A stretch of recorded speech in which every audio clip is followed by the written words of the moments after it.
जय हिंद दोस्तों। आज मैं हिंदी वर्णमाला के विषय में आपको बताने जा रही हूँ।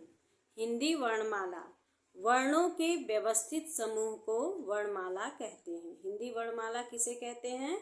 वर्णों के व्यवस्थित समूह को वर्णमाला कहते हैं। हिंदी वर्णमाला में कुल कितने वर्ण होते हैं? 52। और इसकी लिपि क्या है? देवनागरी। और हिंदी वर्णमाला को 2 भागों में बांटा गया है, स्वर और व्यंजन। स्वरों की संख्या 11 और व्यंजन की संख्या 33 होती है और मात्राओं की संख्या महज 10 होती है। वर्ण किसे कहते हैं?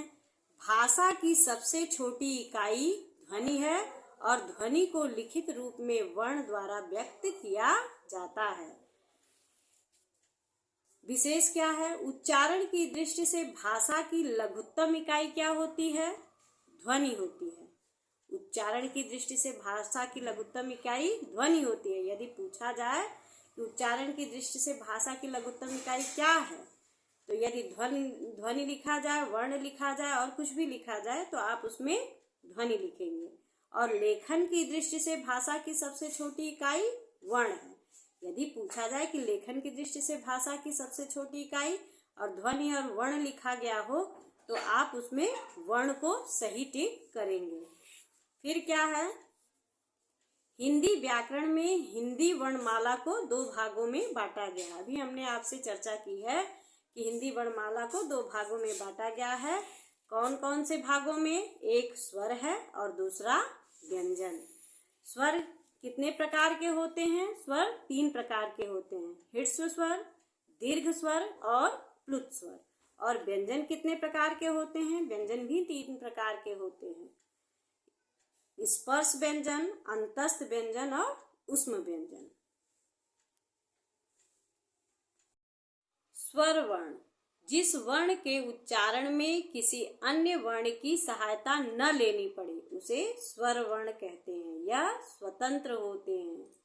जैसे अ, आ, ई, उ, री, ए, ओ, औ। अंग और अ स्वर में नहीं गिने जाते हैं, इन्हें अयोगवाह कहा जाता है। ह्रस्व स्वर स्वर के भेद जो हैं 3 ठो हैं, ह्रस्व स्वर, दीर्घ स्वर और प्लुत स्वर। ह्रस्व स्वर क्या है? जिन स्वरों के उच्चारण में बहुत कम समय लगता है उन्हें ह्रस्व स्वर कहते हैं। ये 4 प्रकार के होते हैं, जैसे अ, ई, उ, री। दीर्घ स्वर क्या है? जिन स्वरों के उच्चारण में ह्रस्व स्वर से लगभग 2 गुना का समय लगे उन्हें दीर्घ स्वर कहते हैं। दीर्घ स्वरों की संख्या कितनी होती है? 7 होती है, जैसे आ, बड़ी ई, बड़ा उ, ए, ओ, औ। और तीसरा है प्लुत स्वर। प्लुत स्वर क्या होता है? जिन स्वरों के उच्चारण में ह्रस्व स्वर से 3 गुना समय अधिक लगता है उन्हें प्लुत स्वर कहते हैं। इन्हें हिंदी गिनती 3 की तरह लिखा जाता है, जैसे ओम। स्वरों के उच्चारण स्थान। स्वर के उच्चारण स्थान कहाँ क्या है? स्वर है, ये उच्चारण स्थान है। अ, आ कहाँ से बोले जाते हैं? कंठ द्वारा। आप बोल के देखिए, जैसे अ, आ, तो ये कहाँ से बोले जा रहे हैं? गले के कंठ से। ई, ये तालु द्वारा बोले जाते हैं। उ, ओष्ठ द्वारा। और री जो है मूर्धवा द्वारा बोले जाते हैं। ए, कंठ तालु।